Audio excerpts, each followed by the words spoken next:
ہمارے قریب کے ایک دیہات میں ایک میاں بیوی رہتے تھے۔ اللہ نے ان کو بڑھاپے کے اندر اولاد عطا کی۔ بیٹا ہوا، بیٹا نیک بنے، ہونہار تھا، سمجھدار تھا، حتیٰ کہ وہ بچہ انجینئر بن گیا۔ شہر میں اس کی نوکری لگ گئی۔ وہ آتا اور ماں باپ کو کبھی ملتا اور پھر واپس اپنی ڈیوٹی کے لیے چلا جاتا۔ ویکینڈ میں پھر وہ اپنے والدین کے ساتھ رہتا۔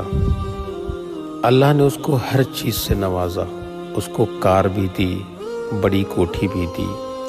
تو ایک وقت ایسا آیا کہ اس نوجوان نے شادی کا پروگرام بنایا۔ ماں باپ نے کہا، بیٹا جہاں تم کہو گے وہاں ہم تمہاری شادی کر دیں گے، زندگی تو آپ نے گزارنی ہے۔ شہر کا ایک بڑا شریف گھرانہ تھا۔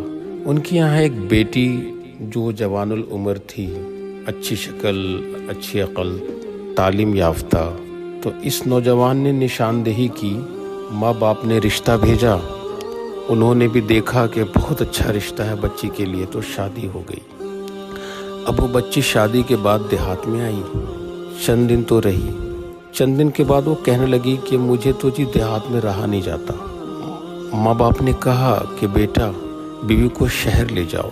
ماں باپ نے کہا، بیٹا بیوی کو شہر والے مکان میں لے جاؤ، مگر ہفتے کے بعد ہمیں آ کر مل جانا، شکل ضرور دکھا جانا، ہم دیہات میں خوش ہیں، ہم اپنی زندگی یہیں گزار لیں گے۔ اب بچے نے شہر میں رہنا شروع کیا، ماں باپ دیہات میں۔ 1-2 سال تو معاملہ اچھا چلتا رہا۔ 1-2 سال کے بعد لڑکا کبھی ماں باپ کو ملنے جاتا، اس کے پاس کم وقت ہوتے اور وہ بھی اسٹیمیٹڈ ہوتا کہ 2 گھنٹے کے لیے آؤں گا، اتنے بجے آؤں گا۔ کبھی 2 کی جگہ 4 گھنٹے لگ جاتے تھے۔ اس کی بیوی برا مانتی تھی، ہاں تم تو جاتے ہو تو بس جا کے بیٹھ ہی جاتے ہو، پچھلے تو تمہارے نظر میں مر ہی جاتے ہیں، تمہیں تو ان کے سوا کوئی نظر ہی نہیں آتا۔ جو گانے گاتی ہے بیویاں اپنے خاوندوں کے سامنے، اس لڑکی نے بھی وہی گانا گانے شروع کر دیے۔ یہ شریف انسان تھا، سمجھتا بیوی کو، وقت کے ساتھ ساتھ زیادہ اعتراف کرتی گئی، حتیٰ کہ ایک ایسا وقت آیا کہ جب یہ ماں باپ کو ملنے جاتا تو بیوی خواہ مخواہ جھگڑا کرنا کھڑے کر دیتی۔ اب یہ پریشان کہ میں کروں تو کیا کروں۔ نیک شریف آدمی پریشان ہوتا ہے، ایک طرف سے ماں باپ کی پریشانی، ایک طرف سے بیوی پریشان کر رہی ہوتی ہے، اور پھر بچوں کی ماں بھی بن چکی ہوتی ہے۔ اسی دوران اس نوجوان کو سعودی عرب سے نوکری کی ایک اپرچونٹی ملی، تو اس نے اپنے ماں باپ سے اجازت مانگی۔ انہوں نے کہا، بیٹے اس پاک دیش میں اللہ نے تمہارا رزق لکھا ہے، ہماری دعائیں تمہارے ساتھ ہیں، جاؤ اللہ کے گھر میں جاؤ اور اللہ کے گھر کی خدمت کرو، مگر بیٹے کبھی کبھی موقع ملے تو ہمیں بھی ملتے رہنا، آتے رہنا۔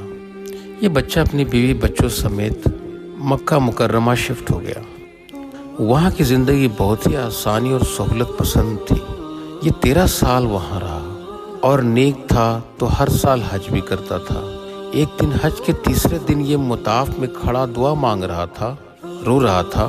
کسی اللہ والے نے دیکھا تو اس نے پوچھا کہ نوجوان کیوں روتے ہو؟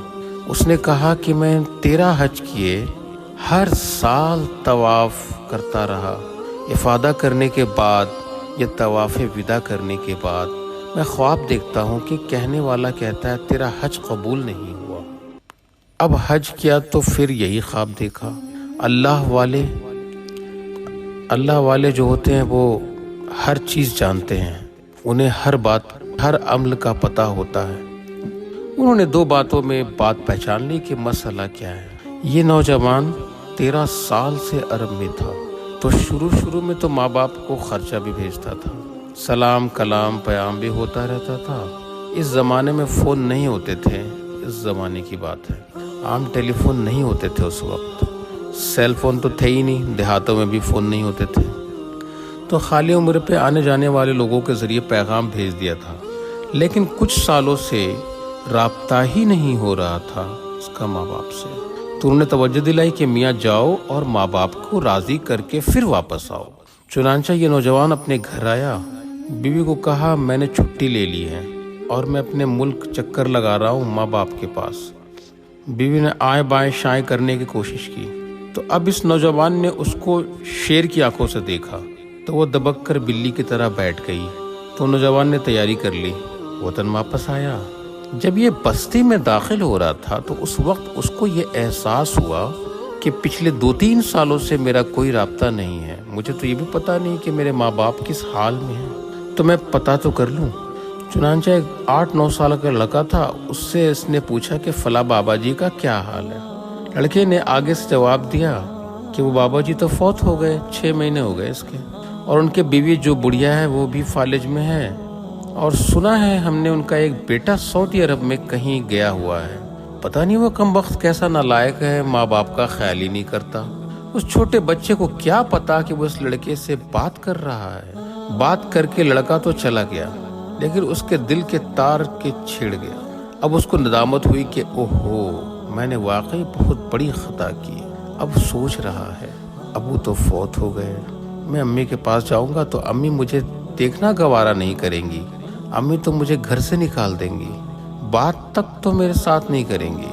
تو کوئی بات نہیں، میں امی کو پاؤں پکڑ کر منا لوں گا، میں لپٹ جاؤں گا۔ اب یہ پلاننگ کرتا پھر رہا ہے۔ گھر پہنچا، دروازہ کھلا تھا، اندر چلا گیا۔ کیا دیکھتا ہے کہ صحن میں چارپائی بچھی ہوئی ہے اور اس کے والدہ لیٹی ہوئی ہیں۔ اس کے دل میں یہ بات آئی کہ ممکن ہے کہ امی سوئی ہوئی ہوں تو میں جگاتا نہیں، انتظار کر لوں گا۔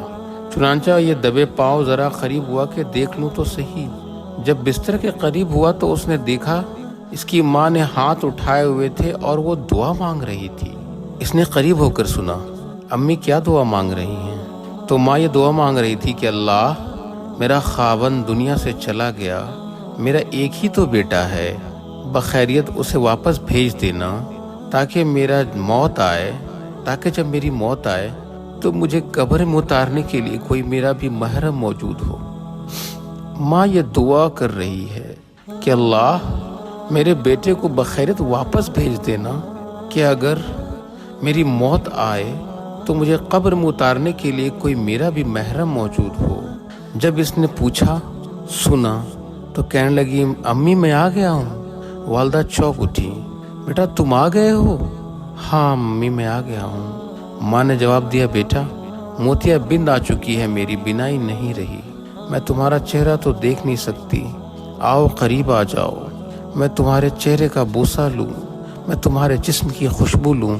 تو ماں ہوتی ہے نا، ماں کو منانا بہت آسان کام ہوتا ہے۔ اللہ رب العزت والدین کو بھی نیک بننے کی توفیق دے اور اولاد کو بھی ماں بننے کی قدردانی کی توفیق دے، اور جو غلطیاں کوتاہیاں ہوئی ہیں ہم اس دنیا میں ہی ان سے معافی مانگ لیں اور آئندہ نیکوکاری کی زندگی گزارنے کا دل میں ارادہ کریں۔ وآخر دعوانا ان الحمد للہ رب العالمین۔